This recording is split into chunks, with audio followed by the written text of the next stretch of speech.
Hey. Welcome back. All right, cool. Great, Welcome guys. back, What do we have? What are we doing? We started sauteing our onions. Okay. Let's give that a little bit of a mix.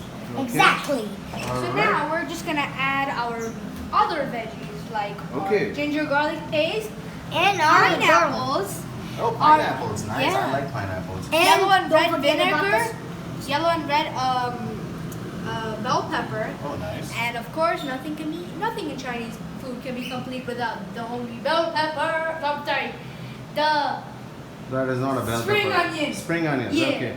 All right. Well, okay, Chef Brahmsy. I guess you're getting to part 2 over here. So, yep. Go ahead. Let's see you do it. Alright, let's see this. So we just gotta pick this up. We gotta Throw that in. Oh yeah, nice. throw in I the love garlic.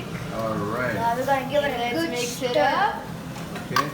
Alright. So that gets sauteed. Yeah. I Okay. passed that All around right. myself. Wow, that's a lot of fire. What kind of oil are you using? We're using olive oil actually. Okay. Then we'll throw it. Well, looks like you're gonna have to warn your subscribers to be careful when you're working with fire in the Exactly. kitchen. That's That's what very you're true. supposed to do. Guys, don't play with fire without parents or other people with you. Love and So care. that's the. I guess she's taking care I'm of it. Jackie. All right, great. Okay, so we'll check back with you and see how we're doing. All right, we'll be right back.